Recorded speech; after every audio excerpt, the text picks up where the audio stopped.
Well, Lewis, how have you been? Very well, thanks. What have you been up to?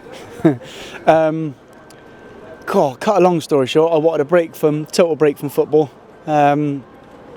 Since then, dropping the kids to school, picking them up from school, being a house husband but without the cleaning, and the biggest thing was the charity work I've been doing for the last couple of months, organising different do's that we've had around Bristol. A charity football match the other week, and then we got the big one at the Coursenall on the 31st of October. So once that's out of the way, then I'm going to knuckle down with next stage in my life. Are you missing football? If I was brutally honest, until 2 weeks ago, no, not one bit. Whereas the last couple of weeks I've played park football on the Sundays just for a bit of fresh air and, get out of the house. And I've actually really enjoyed it, and I got my coaching badges coming up soon as well. So I'm getting back in the bus of football again.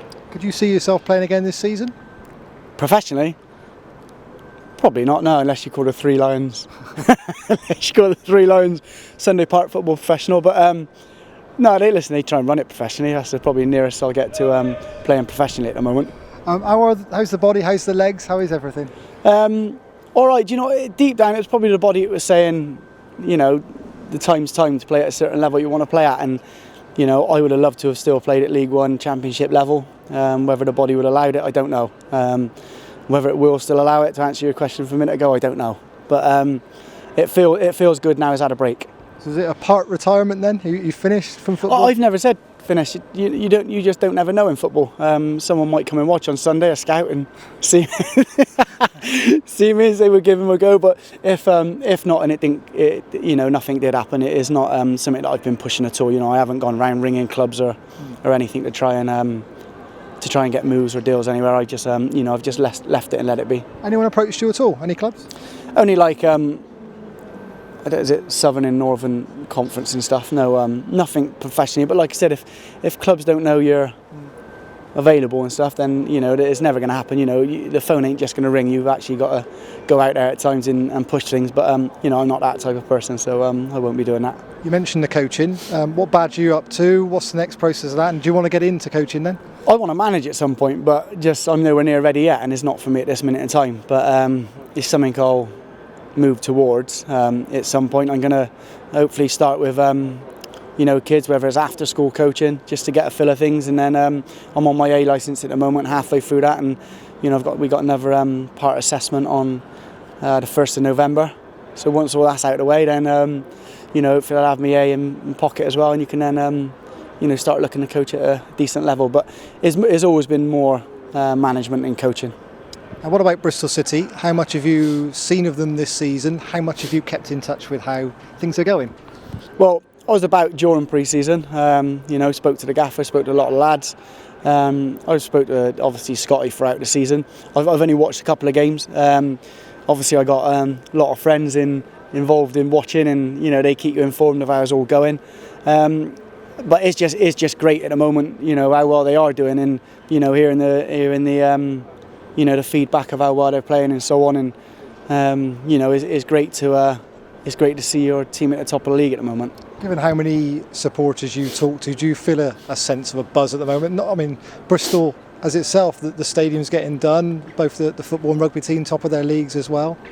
Yeah, definitely. I think when you start the season well, and then you realise that the stadium's being done, you do put it all together, and you do feel like something new's being built in Bristol, and with the rugby merging as well, and getting real good attendances.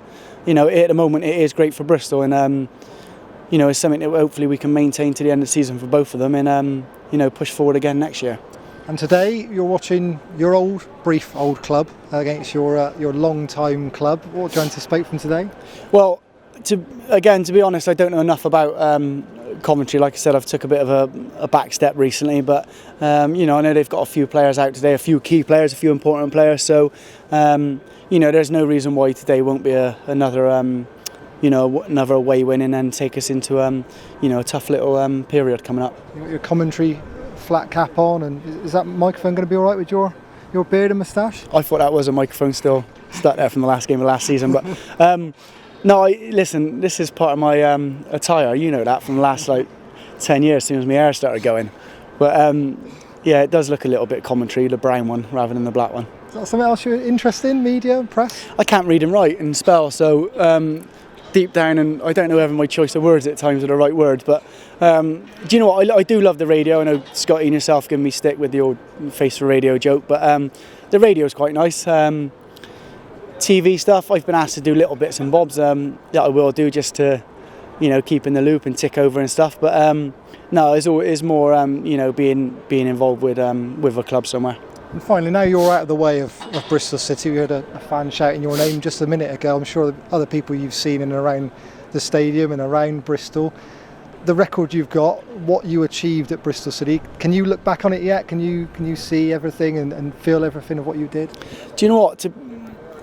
If I was being brutal, I've actually moved on from it. My shirts have all gone in the loft already, and I haven't got too many pictures up. I got my couple of promotion shirts framed, but I've tried honestly to let it go. And I think if I think about it too much, I'll start beating myself up that I'm not playing and stuff. So I've accepted that it's pretty much over and so on, and that you've got a record there to be proud of. But do I sit around and think about it all the time? No, I don't. Did I enjoy it? Yeah, I had the time of my life and loved it. I wouldn't have changed anything that happened during my career. But I'm just unbelievably proud of having the record. But it's not something I go around boasting about and stuff.